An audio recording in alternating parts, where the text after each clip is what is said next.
Welcome to the Undisputed podcast. I'm your host, Jenny Taft. On today's show, is Kevin Durant laying the groundwork for a blockbuster move to join LeBron in LA? Plus, Sean Merriman explains why the Browns are better off passing on Dez Bryant. And should Tom Brady take exception to Bill Belichick staying in touch with Jimmy Garoppolo? Skip, Shannon, let's get to it.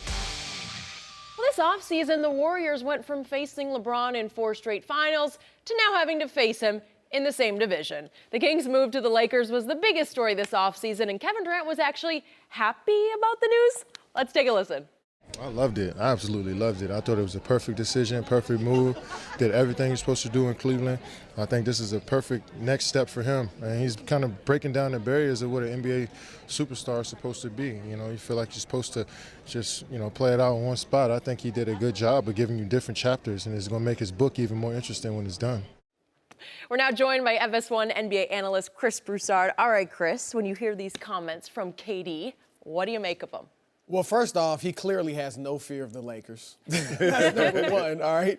Number two, this makes me believe that in the back of Kevin Durant's mind, or maybe even the middle of his mind, he's going to go join LeBron with the Lakers, or that's a serious thought in his mind. Because usually if you're asked about a player moving teams and you support him, you're like, hey, he did what made him happy. I'm happy for him. Best for his family. He did what's best for his family.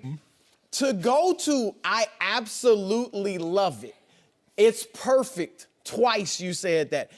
It's hard for me to think of a situation as a player thinking about another player moving, being like that excited about it. Right. Like this is great. Unless the team he left was a real threat to you. Like if Cleveland was a real rival and, they could beat us, then yeah, you're glad he's gone. But this was just over the, and then he went on to say he's creating a new paradigm for superstars, moving from team to team, new chapters in his book.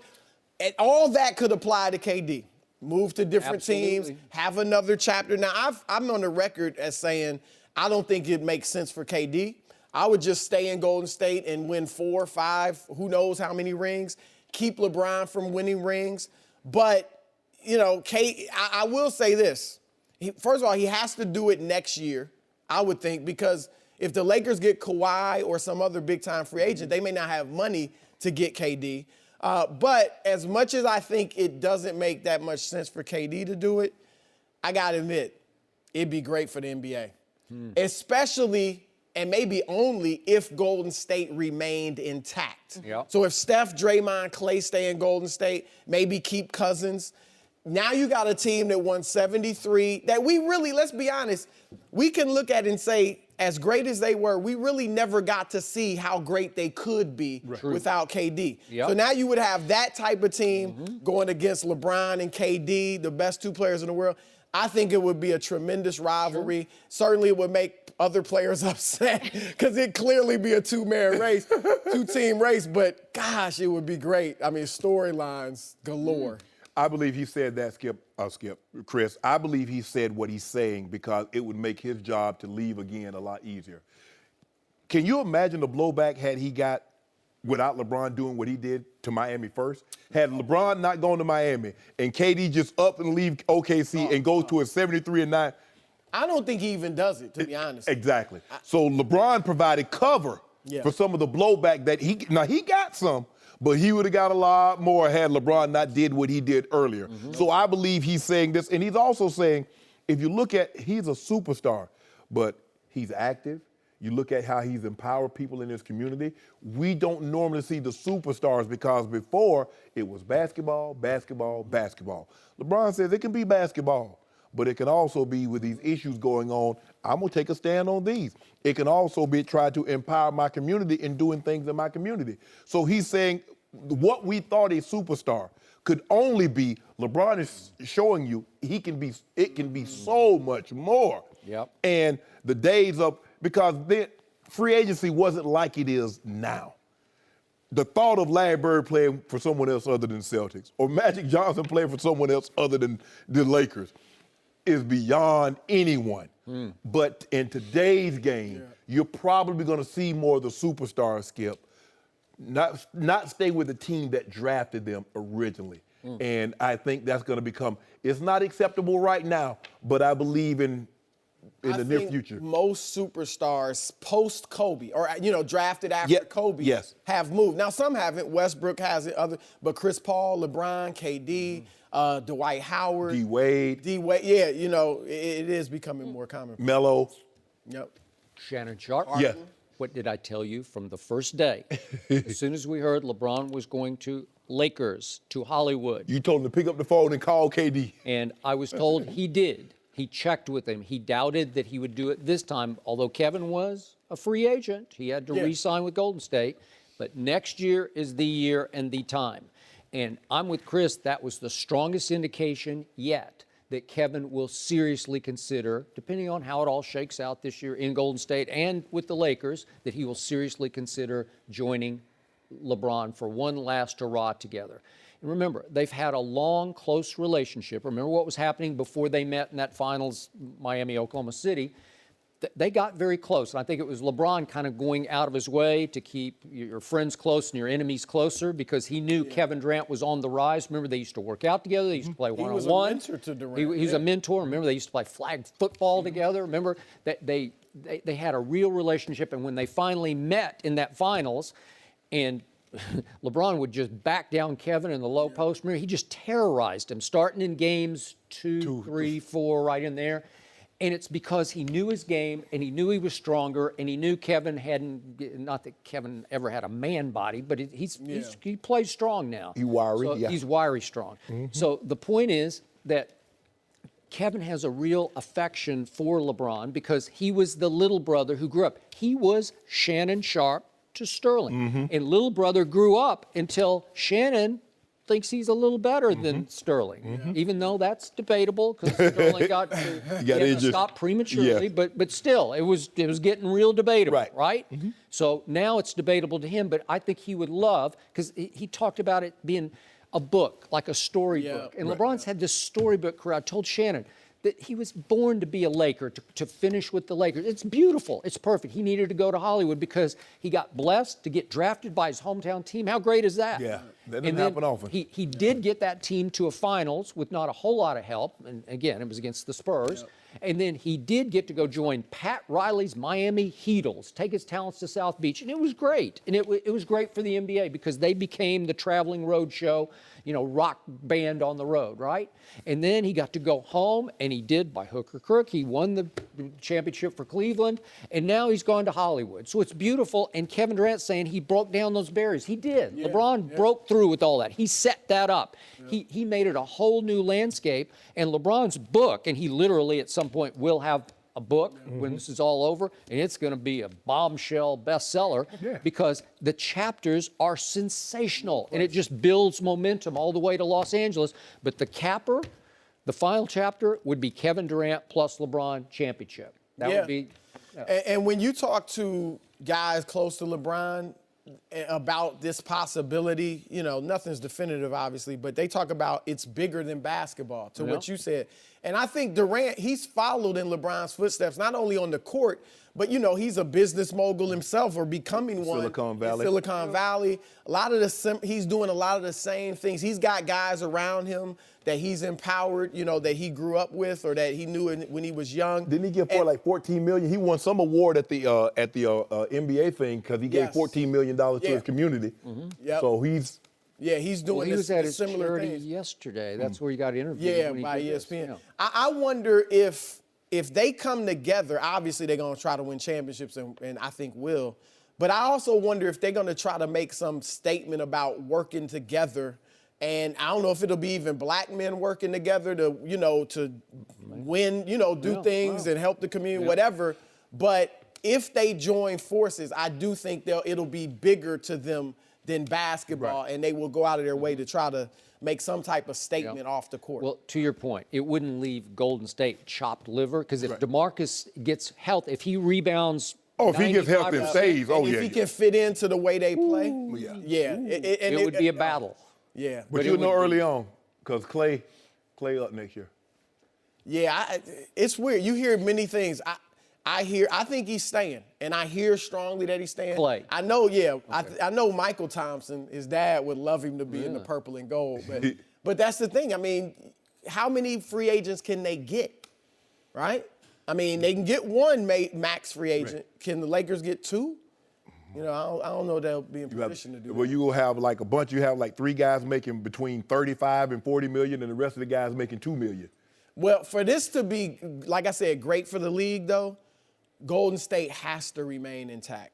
If KD goes to the Lakers and Klay goes somewhere else and Draymond goes, then. But what about if the Celtics mess around and get Kawhi and Kyrie, Kawhi, and Jason Tatum and Jaylen Brown, and now you got the Lakers and the Celtics just like the old times, the good old days. I wouldn't discount Philly either in this because Joel Embiid is. Well, Philly and the Lakers was a good matchup in the 80s. If KD were to go to the Lakers, again, I know Kawhi wants to be in L.A., but, man, I have to seriously look at Philly just for, you know, being on the team that can compete with There's no way Adam Silver's letting Kawhi, KD, and LeBron go to one team. No. That'd be worse than this. Skip said, well, how can he do anything about it? They're free agents. He's like, no, you're not. It's not happening. He couldn't do anything about it. There's no way he could. Skip, you want to see that? You know who tight? LeBron is tight with Adam Silver, and his Adam Silver would not get in the way of that. Is that what you want to see? Yeah. Do you want to see KD, Kawhi, and LeBron? I want to see KD win a championship for LeBron. See, look, I've talked about with KD how the negatives, right? Why help LeBron get rings? There's potential negatives for LeBron, because what if LeBron starts to decline? At some point it's coming. A little bit. And then what if KD is the best player when they join forces? Now, LeBron will be playing well, championship's a championship, but for people like Skip, that's going to be fodder that, you know, you didn't like him. Me? How hold on. Like me? Hold on. Huh? James Worthy. You got your minions out there. James Worthy won one of me. Nobody's like me. James Worthy won the Finals MVP over Magic. It didn't decrease Magic Johnson.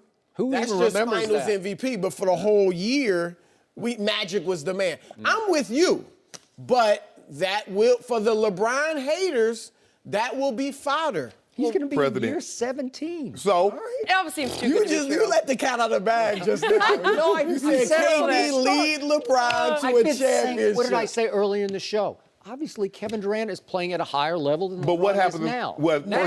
Now. But first of all, they're not going to let either one of those guys they play together win the MVP. So that's off the table. No, they wouldn't. That's why LeBron will get his 5th this year. That's off the table. This year, and then KD may never win another MVP. You're right. No mercy. Support for Undisputed comes from our friends at Rocket Mortgage by Quicken Loans, America's premier home purchase lender. Let's talk about buying a home. It can be one of the most important purchases you'll ever make. But today's fluctuating interest rates can leave you with unexpected higher payments, which can turn a great experience into an anxious one. That's why Quicken Loans created their exclusive power buying process. Here's how it works. They check your income, assets, and credit to give you a verified approval. This gives you the strength of a cash buyer, making your offer more attractive to sellers. Once verified, you qualify for their exclusive Rate Shield approval. They'll lock your interest rate for up to 90 days while you shop for your new home. Then, once you've found the one, if rates have gone up, your rate stays the same. But if rates have gone down, you get to keep that new lower rate. Either way, you win.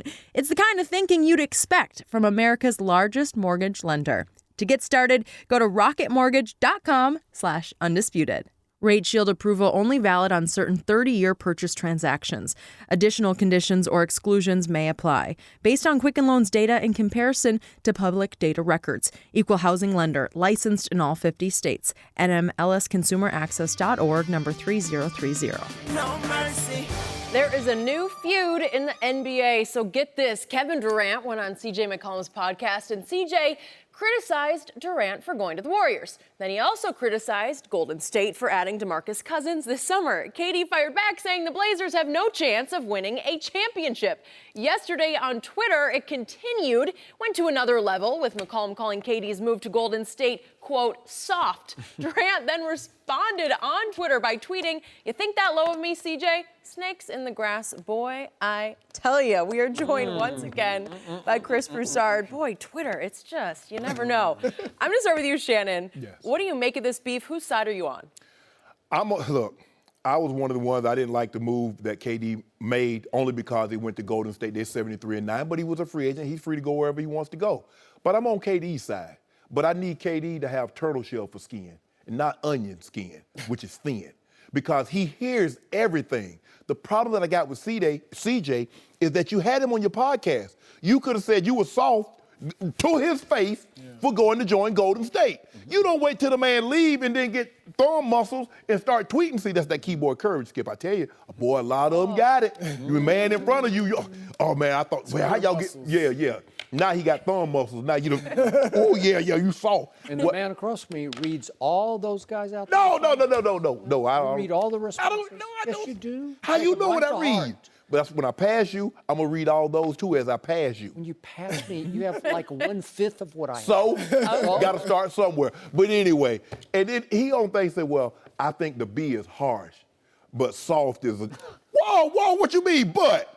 He was responding to somebody on Twitter who had said, should we go to the B word? B word. Yep. All I'm saying is this. What? Bro, you had the guy there. Say, Katie, you were soft. There's no way you should, a guy of your caliber should have no way go join Golden State. They were 73-9. Bro, y'all had them down 3-1. You stay there and beat them. You don't go join them because you couldn't beat them. You had him on your podcast. Everything that they were responding to and you responding to on Twitter, you could have asked KD. Correct. But now he goes away, and now all of a sudden you got so much to say. That's my problem. If you the man that you want to be in this business, you got to stand behind what you say when the guy's sitting right there. You got to say it. Well, I do think CJ on the podcast, he referenced, when he's talking about Boogie, he said, I hated it even worse when you went to the Warriors or something to that effect. So he brought up the move to the Warriors. Then he did ask him about Boogie, like say, man, that's, And so I give CJ a little more credit than you. And I give KD credit for saying, y'all wasn't going to win a championship. So I'll credit both of them for speaking their minds. However, here's two things. One, if you're KD and you go to a 73-win team that won a championship before you, I didn't criticize him when he went. We all have given him love for leading that team to championships and being the finals MVP. But I got to be honest, I think it's hard to talk trash in that situation. I think you should win gracefully because you're not going to win the trash talk debate when you went to the 73-9 team that won it without you, and then you want to brag. You just win gracefully and be classy about it and let people be mad if they want. But I can always come back, man, they ain't even need you. They could have won it without you. That's always going to be the argument. Because they won it without you. Exactly. Now, so I think that I will say this with CJ. I didn't criticize LeBron for going to Miami or KD for going to Golden State. But I did feel like both of them sold themselves short. I thought LeBron was good enough to lead that cast of role players in Cleveland to championships or a championship. And I felt KD, you had the 73-win team down 3-1. I felt they were good enough to win a championship. So, look, at the end of the day, 15, 20 years from now, people may just look at they got rings. But I felt both of them did sell themselves short when they went to these teams that were stacked. So you're slightly on CJ's side? Is that your bottom line? I get where he's coming from that, I don't like him. I mean, look, I like him speaking his mind, and if he thought it was soft, then it was soft. Here's what I do like. I think this is all motivating the Warriors. They have so much motivation this year. You added Boogie. That's motivation to make him fit in. LeBron went to the Lakers, came to the West. That's motivation. Now CJ calling you out. Look, I would love for the Warriors to say, you know what? We're tired of all this. We're going to go out and break the 73-win record.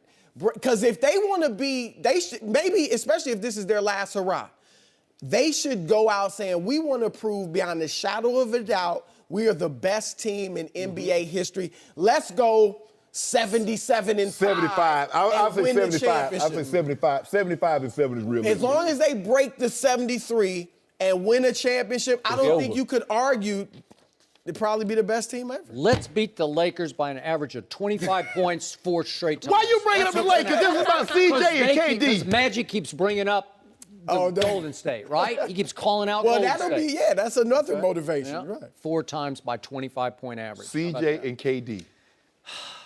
I am with you times 10 because I am completely on Kevin Durant's side, whether he was speaking from a position of strength or not.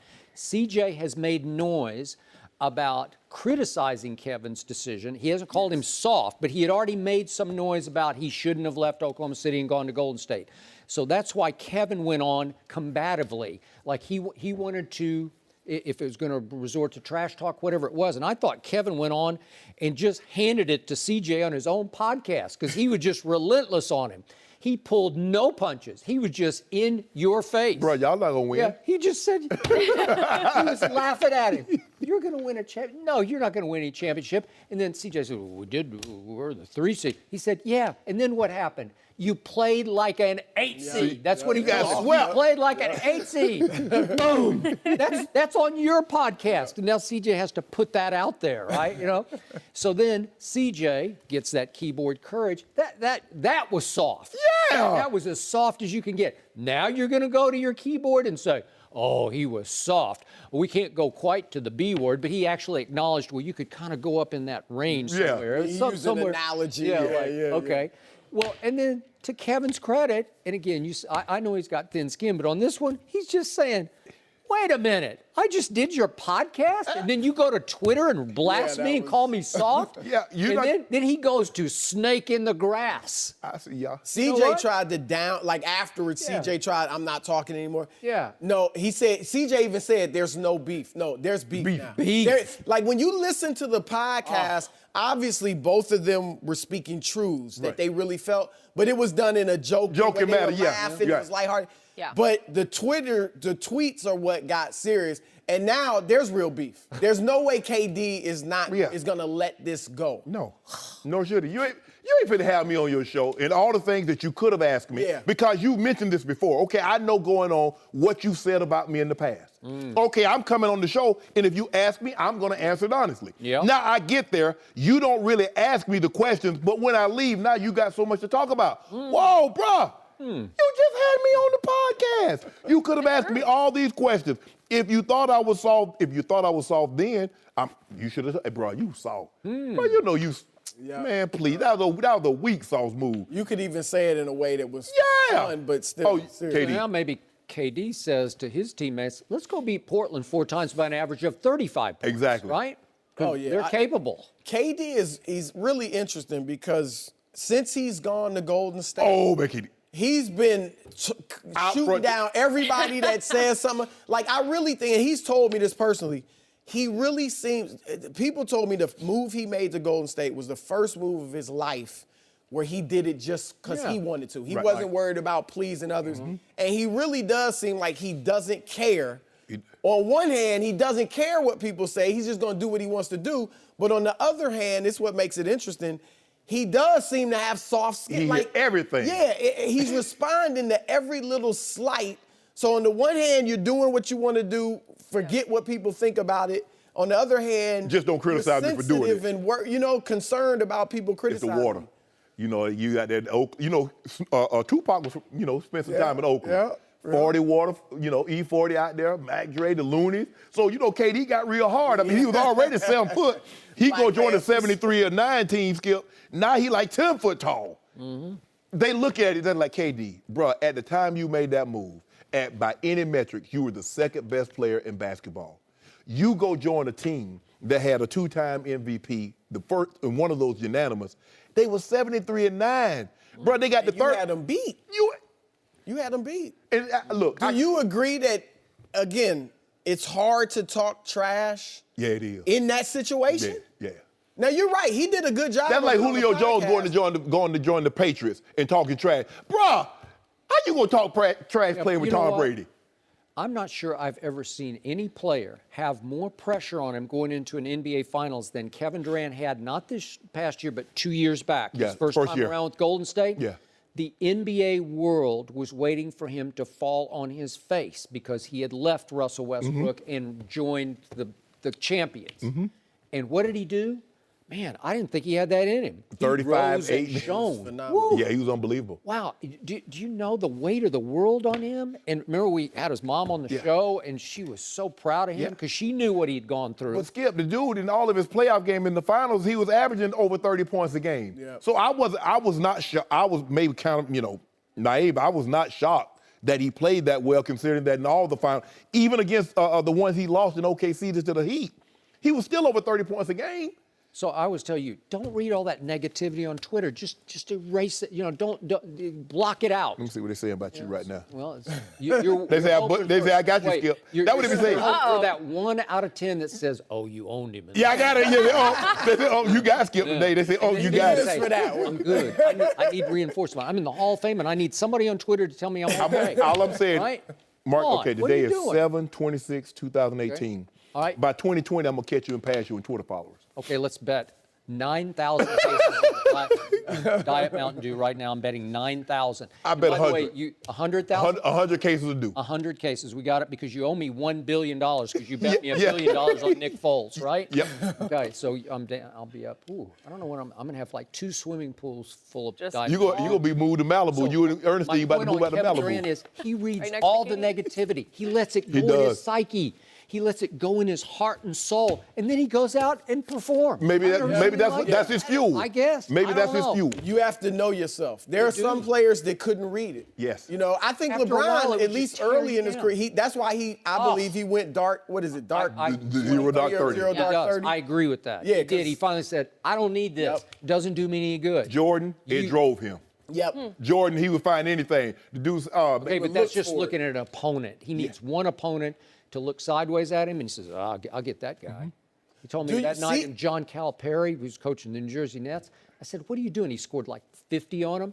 I said, do you know John Calipari? He said, I don't know him. I just don't like the way he handles himself. Like he just decided he just didn't like the way he find anything to motivate him to go drop 50 on somebody. What? CJ has said that he thinks KD should go to a team and lead it to a championship. Like a team that isn't, and again, going to the Lakers with LeBron wouldn't fit the bill. Well, KD said, I did. What did he just do? He said, I went to Golden State. I Well, led it. so you don't think he leads them? He's the best player, but Don't you think Take the Steph Wizards. took You a say take back the seat? you say what take if the he Wizards. went back? What if he went to? He won't. But what if he went to OKC and led them to the championship? You know what? I just feel in my heart of hearts that bridge is burned between him and Russ. I just believe it's burned. I just don't think they would reunite. Russ might not. Yeah. Yeah, I just don't think that'll ever happen. Russ like, I'm good. Kick rocks. You ain't coming back in here. This is my town now. Yeah, I don't think KD would do it anyway. But I was just wondering about the concept of him going somewhere that's not What about DC? already great. Yeah, I don't know if he wants to go home, but that would fit the bill. Yep. Yeah. That would fit. And you got good players, so you'd have a shot. I just can't picture him sitting there tweeting and responding. You start tweeting at him. does. Let's see if we get a little conversation. I mean, Katie, holler at your boy. Just wonder think about what he must have been saying on the burner account.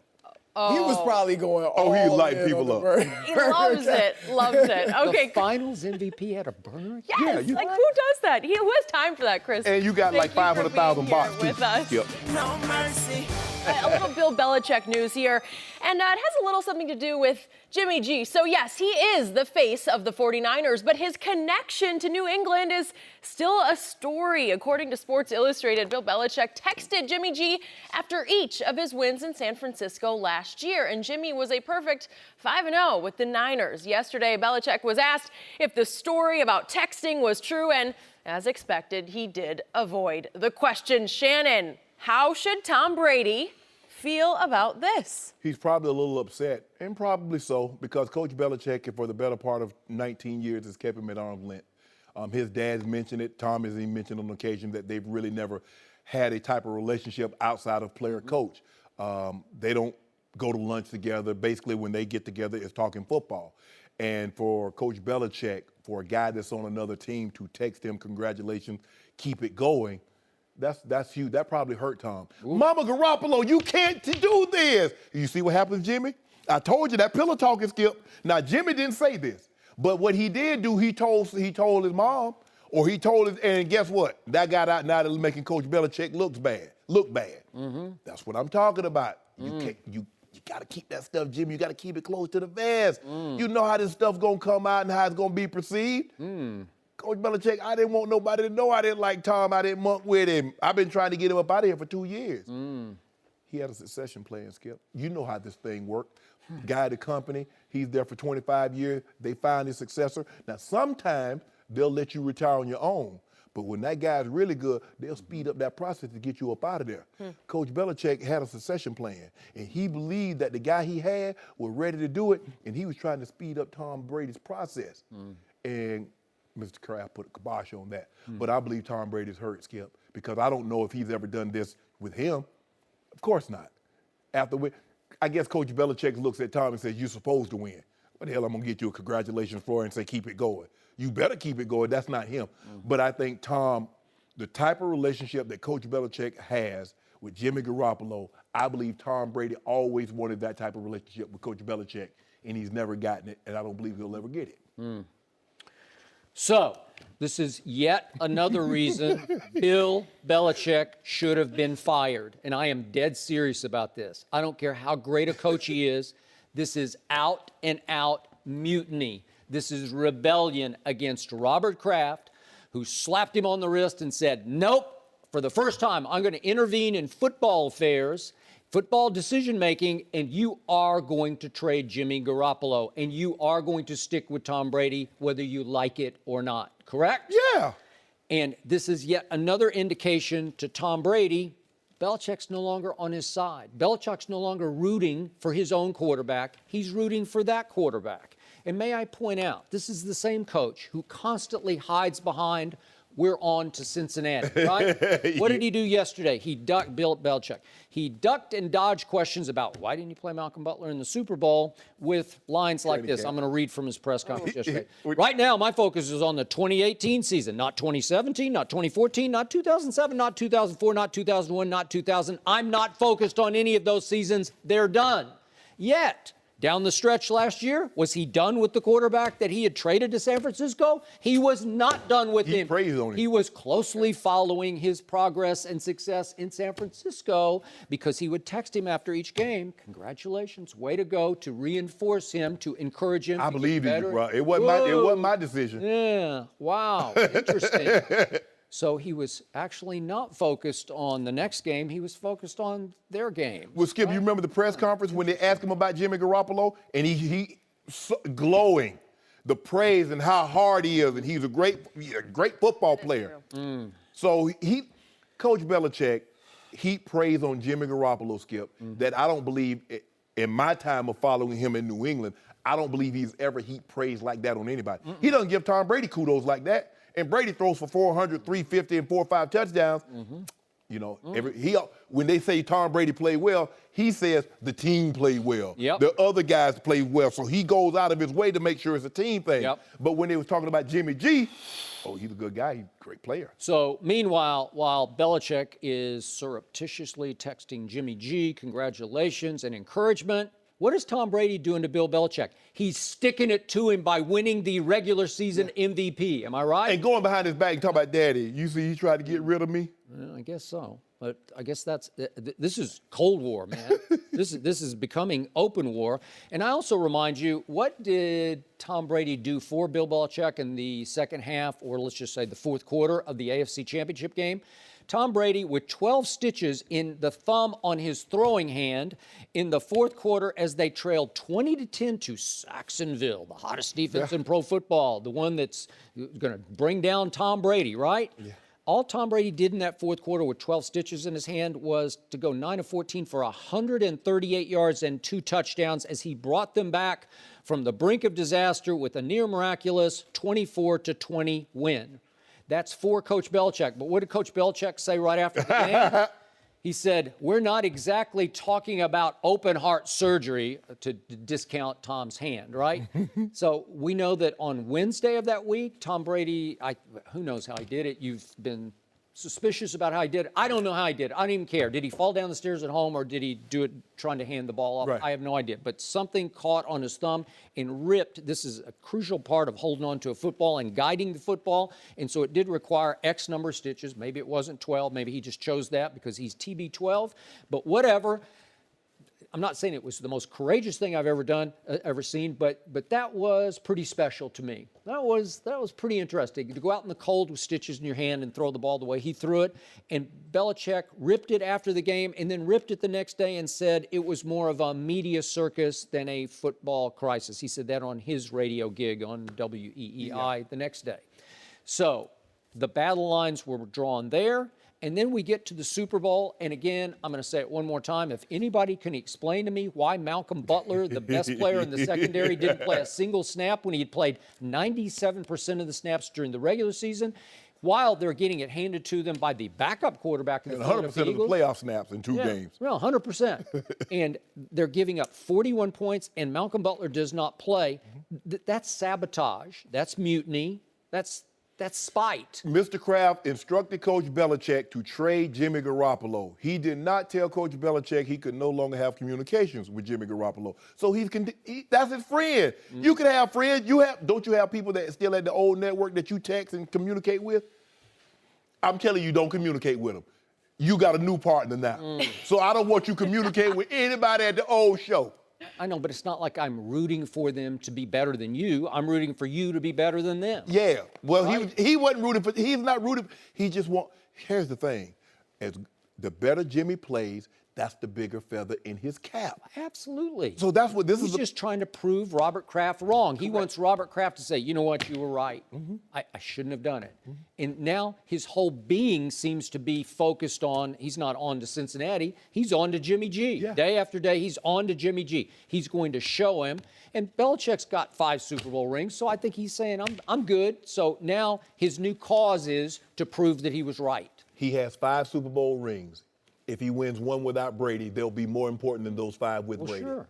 I got it. And just like Brady has 5 with Coach Belichick. He wins 1 without him. That'll be more important because we have definitive proof who's the more important of the 2. Okay. Because right now, you and I go back and forth. Everybody is debate where the quarterback's the most important position. Coach Belichick drafted him. Coach Belichick shot for the grocery. Yep. All that other stuff. Whomever is able to win the Super Bowl without the other, we have definitive proof that guy's the more important of the 2. So we also have definitive proof that Bill Belichick gave up Jimmy Garoppolo for no more than a second-round pick when it's been reported by many outlets that Cleveland was willing to part with numerous high picks. I don't know if it's 2 1s, but at least 1 1 and multiple 2s. Because they had 3 2s. They had 3 2s. So the package would have served the Patriots far better going forward in building, right, than just getting a second rounder for Jimmy Garoppolo. What makes this so odd is that we don't normally see teams do what's in the best interest of the player. They get the most compensation. So if I got to send you to Cincinnati, I got to send you somewhere, because when I was first got in the league, you didn't want to go to Cincinnati. You didn't want to go to Indy. You didn't want to go to New England. No. So if they send you, they send you to one of those places because that had the most compensation. Oh, so be it. Coach Belichick took less compensation to send the guy somewhere because here's the again, Skip, the better Jimmy does, the better Coach Belichick looks, and he knows going to Cleveland with their situation, as you mentioned. We don't know how it's going to play out. Hugh is on the hot seat. He could get all 16 games, or he could not. I mean, clearly, Garoppolo had a better chance of succeeding Absolutely. immediately in San Francisco as opposed to Cleveland. Correct. So he takes less to send him to the place that he wants him. Right, because he does good. How does Robert Kraft allow that to happen? Seriously, how do you let that and Malcolm Butler and text to Jimmy G? How do you? Yeah, you can't stop that man. That's that man doing what he does in his private time. You can't tell him now, or you can't text somebody. Stop. Now, see, y'all going too far.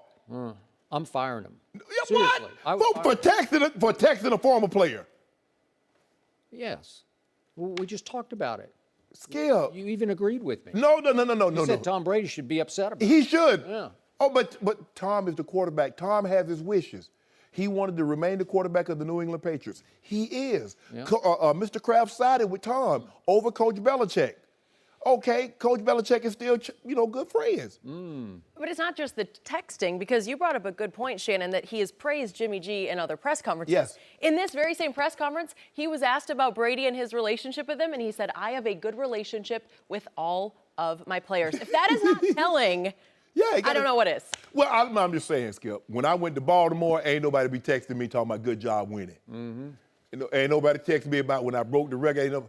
They ain't texting me. So I'm just saying. So maybe they ain't feeling some type of way about it. About 3 years ago, a good friend of Tom Brady's told me that Tom often chuckles or just sort of laughs sarcastically about how people think he and Belichick are close, but they've never socialized, never had a round of golf, except they got paired together at Pebble Beach one year, but they've never had one that they set up to play in New England together, and that it seemed to bug him a little bit, but he could sort of laugh it off. I don't think it's a laughing matter anymore. Coach Belichick does that with most of his players, with the exception of Jimmy Garoppolo. He's always had that Heisman pose up because he knows, Skip, as a coach, there will come a time I'm going to have to trade you, I'm going to have to release you, or I'm not going to re-sign you. So it makes it a lot easier if I don't have that connection. That's what they, in the military, they don't like superiors with insubordinates, with superiors messing with subordinates. Because, Skip, we get too chummy, you might not be able to, do the right thing.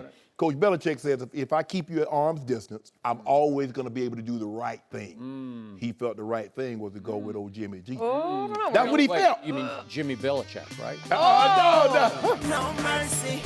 The Cowboys finished 9-7 last season, missed the playoffs, but they didn't make any major additions to their roster this offseason. They were rumored to be interested in trading for Earl Thomas, but that never happened. And they're still lacking a #1 receiver. Despite all that, Cowboys Executive Vice President Stephen Jones is optimistic, saying, quote, "We think we've got a real solid roster in place right now."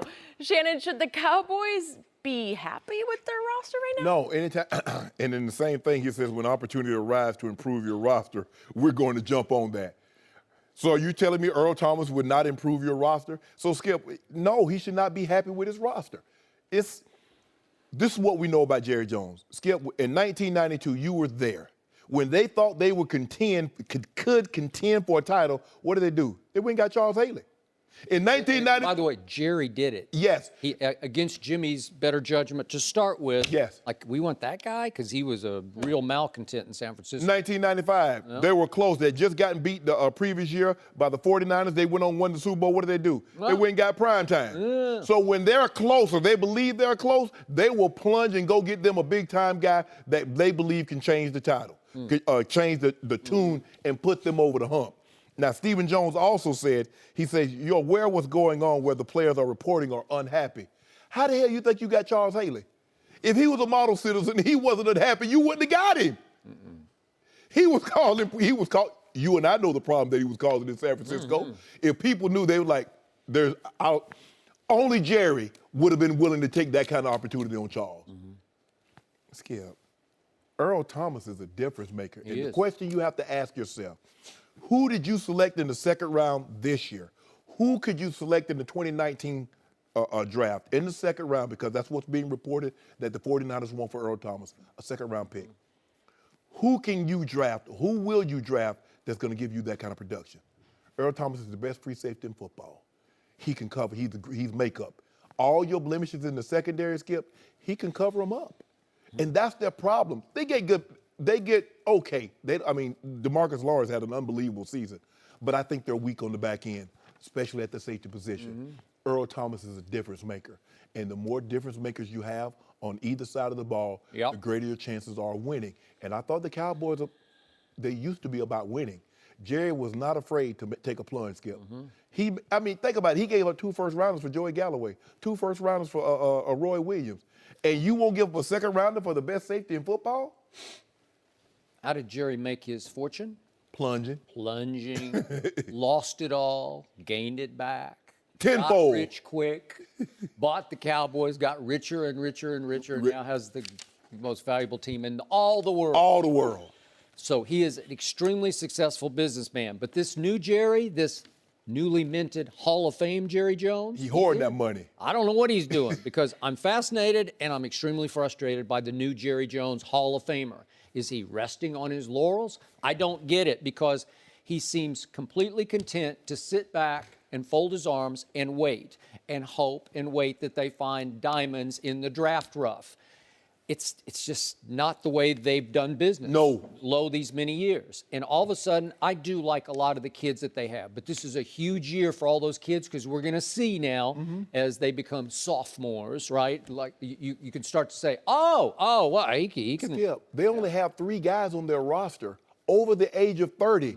Only one is a starter, and that's Sean Lee. The other guy's a long snapper and the kicker, Dan Bailey. Think about that. They got 3 guys. I know that. It's because in Will Clay they trust, Will McClay. And Will McClay has been running that draft for about 4 years now, and they think he is genius. And he is drafted very well, but we haven't seen it all come to fruition Correct. yet. But they think it's on the verge of exploding into Super Bowl team with kids, right? Yeah. Okay, so what happened yesterday? I have to last night read a report. You may not be familiar with this player. There's a kid named Kayvon Frazier who got to play some safety for them last year, and when he came in, heads rolled. You know, he made things happen. He was thumping. I'm not saying he's Cam Chancellor, but he was delivering those kinds of blows, and I thought he had a chance to compete for one of the starting safety spots. Then it's announced yesterday, or reported yesterday, that he has a blood disorder and is now on the non-football injury list, and it sounds like he's out of the picture. God bless him. I hope he's going to be okay because he's got blood clotting issues, right? So then David Irving, you know and I know, he's 6 feet 7 inches tall. He has monster potential because I have seen it flash on the football field. Yesterday, not only is he suspended for drug issues for the first 4 games, but it was reported that he's got Josh Gordon-style mental issues that he's having to deal with off the field. So even the 4 games could turn into more games. So all of a sudden, this team on the verge is starting to teeter a little bit because the 2 safeties, Xavier Woods, Jeff Heath, they're okay. guys. They're just guys. They're fine, but they're not going to win you championships. Because you need some difference maker at one spot or the other spot. Earl Thomas is battle tested. He is battle tested. Go ahead. Who is the new coach of the back 7 of the Dallas Cowboy defense? Chris Broussard, who coached all those Legion of Boom players in Seattle, right? Chris Broussard is now with the Dallas Cowboys, and he's co-defensive coordinator. You don't think he'd like to have Earl Thomas? Maybe, yes. Unless I'm missing the boat, and I haven't asked Chris Broussard this. He knows that defense frontwards and backwards. He can get the guys lined up. He can tell them this is what we're trying to do in this situation because the defense, the cover one, the robber with the safety lurking down, Earl Thomas has been in that defense his whole career. But Skip, here's the thing. This is why you go get Earl Thomas, because there's something coming up that's lurking. It's a balloon payment for your quarterback. Now, Dak Prescott going into this year has 32 starts. Jimmy Garoppolo got $27 million on 7 starts. He did.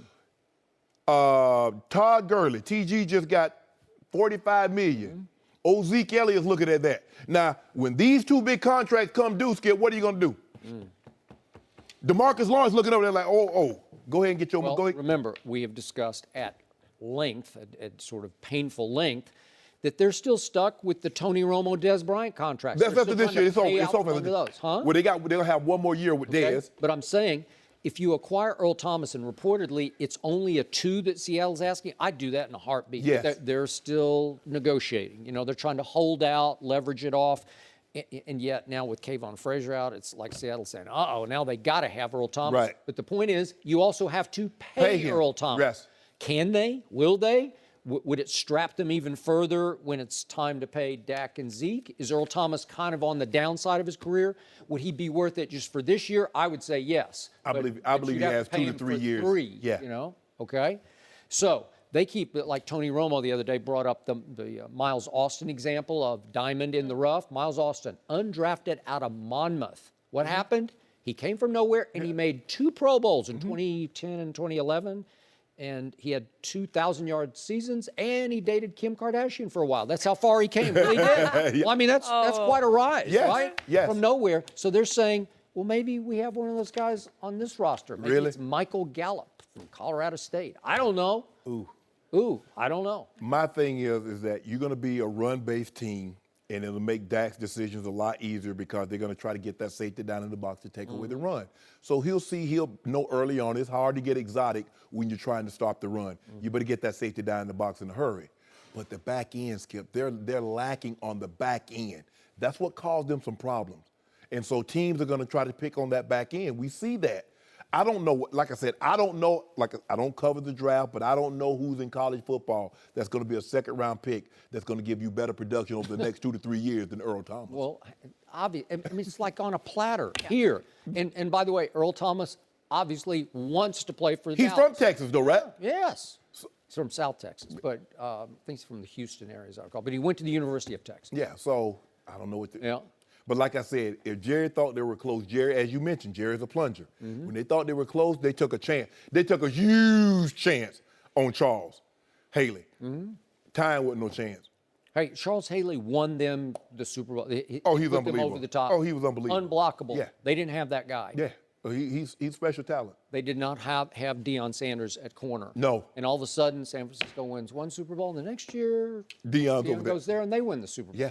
And it was no coincidence, okay? Difference maker. Earl Thomas is that guy. Yes. Is he as good as Charles Haley or Deion Sanders? Not No. quite. But could he be that guy? Yeah. I would say But for yes. them, in this situation, yes. You're talking about time. You're talking about, I think, the best corner in football to ever play. Ever. And then you talk about Charles Haley. Charles was a different. Charles just was different. Yeah, no, I agree. But as long as you have Dak Prescott and Ezekiel Elliott and that offensive line, to me, you got a chance. Yeah. You're going to do some damage and you have a chance. As long as you have DeMarcus Lawrence Taylor and Sean Lee on defense, you have a chance to just be credible. But you got to stop. stop. You need the big. You got one guy. You need one guy who would cap it off and rub off on. He coaches on the field. You know Yes. how he is. The ground that he can cover from center field, Skip, he's special. What do you do for those kids? Yeah. It's like screaming, Jerry, just do it. Because all those Where guys, are you, because think Jerry? about it, all those guys came up together. You know, Sherman and Earl Thomas, and they had Brandon Brown, all those guys, and it was just like, man, I would do the deal, but But all those guys, they speak most reverently of Earl Thomas. Oh, yes. All of them, even Richard Sherman.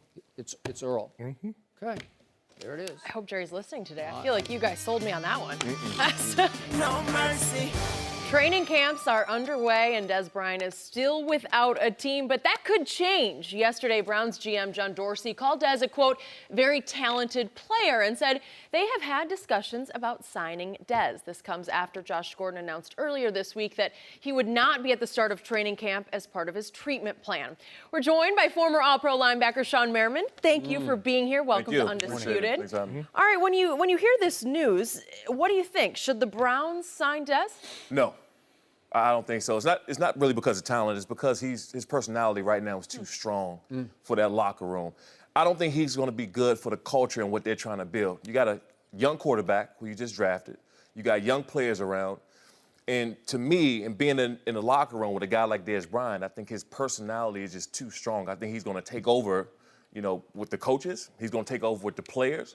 And you're trying to establish something new there. And bringing in a guy like him, to me, right now, where they are, they're just too fragile of a locker room to bring him in. I agree. I mean, but I understand why the Browns are doing it, because with the uncertainty of Josh Gordon, you have to think about it. You need a body. I felt all along Dez Bryant was going to get a call once he turned down the Baltimore offer if someone got hurt. Okay, now they don't know. It could, as John Dorsey said, it could be a day, could be a week, could be a month. We don't know. So with the uncertainty around him, you have to at least look at it. But I would be very hesitant to do it for the very simple reason that Sean mentioned, is that look at what he did to Dak Prescott's development. Because he is a dominant figure, he's a dominant voice, he's never been anything but a number one receiver. He goes in there. How comfortable is Dez going to be being the number 2, the number 3, the number 4? Skip, he was getting 7, 8 balls thrown at him a game. What happens if you cut that down in half? Okay, he gets 4 balls thrown at him. He catches 2. Is he going to be happy? Baker, bruh, he on the side. Bruh, I only got 2 balls thrown my way. I would be very, very cautious to do this.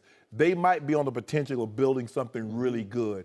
And I just believe that where he is now in his career and where they want to be with this team, I don't think it's a great fit. And by the way, Baker Mayfield's makeup is a lot different than Dak Prescott's. Dak is more stoic, a little more patient, a little more conservative, a little more shake it off, go to the next play. Baker Mayfield would be right back in Dez's face, and there would be clashes going on the sideline. So I'm with your point, but my overall view of this is, if you told me 1 year ago it would come to this for Dez Bryant, that the only potential offer on the table that we know of, as camps have opened, is a plan B for the Cleveland Browns, a backup emergency plan in place of a Josh Gordon. And I don't know if Josh does come back in Is 2 that or off 3 the weeks. table? Would he be out? Would he be gone? Would he only be like a plan C or a plan D? This is Dez Bryant. I believe if you'd asked Dez that last year, he wouldn't have thought his career would be where it is right now. Because, you know, when they asked him early in the season, Skip, would you think about taking a pay cut? He was like, hell no, I ain't taking no pay cut. Now he would gladly accept $6 million to play for. But to me, you can ask Dez that 5 years from now. He's still going to tell you he's worth 10.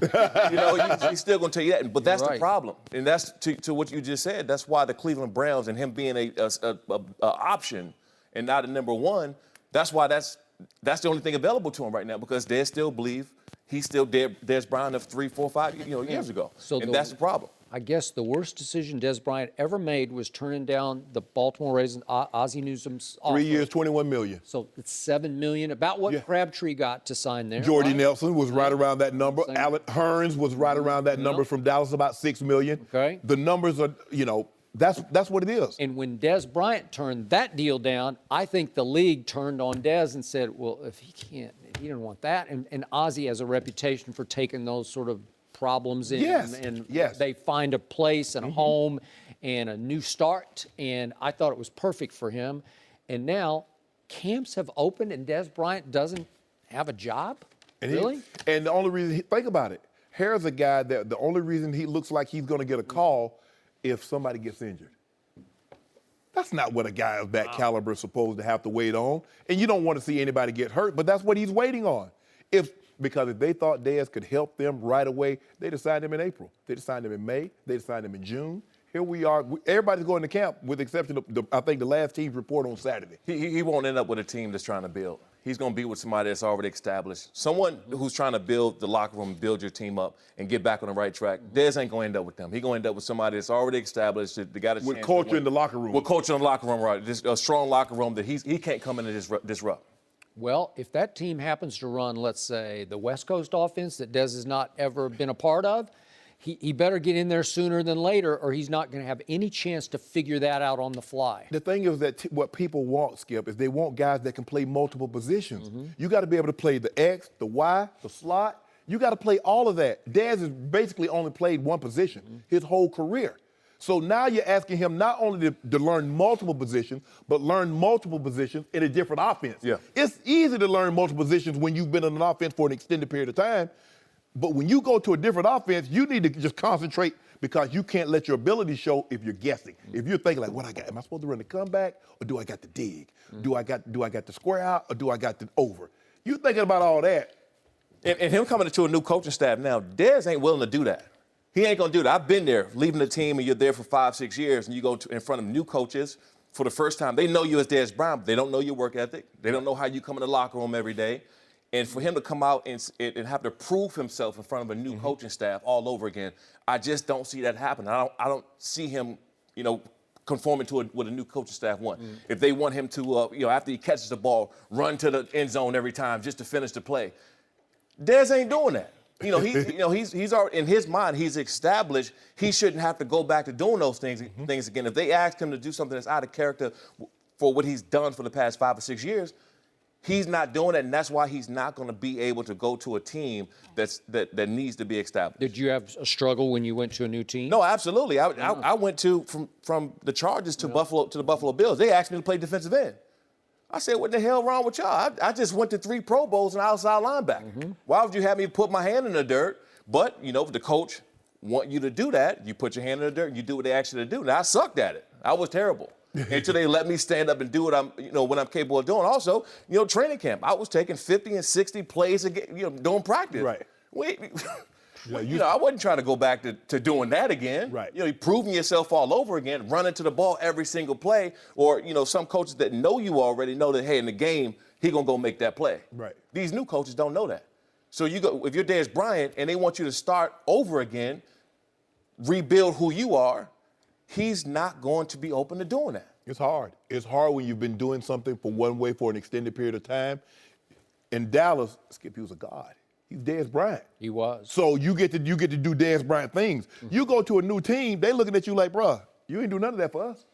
We need to see what you about. After 2014, I thought he just might be the best receiver in all of football. You can make that case. He wasn't just on the cover of Sports Illustrated after that season. He was on the cover of Rolling Stone. He crossed over. He was a national celebrity where he was Rock Nation, obviously, Jay-Z. He was one of their first big clients.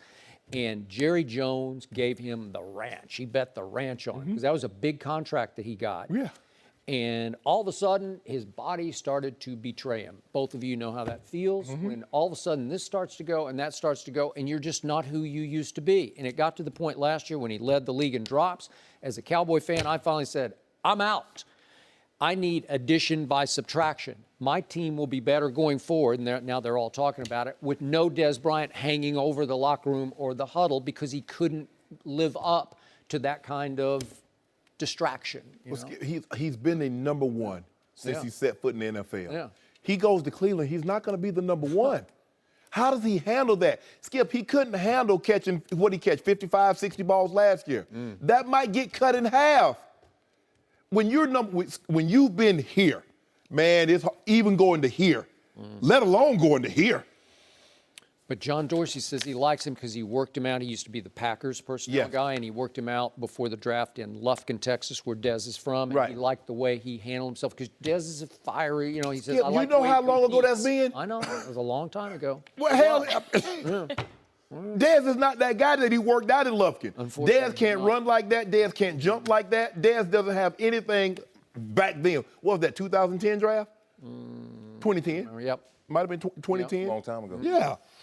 Either way, does it fuel him or hurt him that he's still waiting around? I think it fuels him because he's still out there in the market.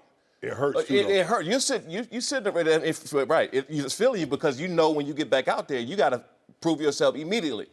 The problem is, Skip, what you just talking about, as a player that's been in here, that's played here, mentally it's hard to take that you're not the same person anymore. Mentally it's hard to take that you might not even be the number 2 option when you get there. When you get there, they might be trying to rebuild their team. They got a guy that they just drafted. They're trying to mold around that they're going to use for the next 3, 4, 5 years, and they know Dez might not be there, so he might be getting those reps. Dez ain't taking, to me, he's not taking that. He's not sitting back and saying, you know what, I'm going to go ahead and let you work this guy out and start building your future and let him start taking some of my reps in practice. Everything, if that happens, everything for that organization is going down unless they get him out of there. Oh, we're going to have to see. Sean, thank you for being here and joining us on Undisputed. No mercy. Thanks for listening to the Undisputed podcast. I'm your host, Jenny Taft. Join us again at the same time tomorrow morning, 9:30 Eastern. We'll see you then. Fox Sports 1 of 1.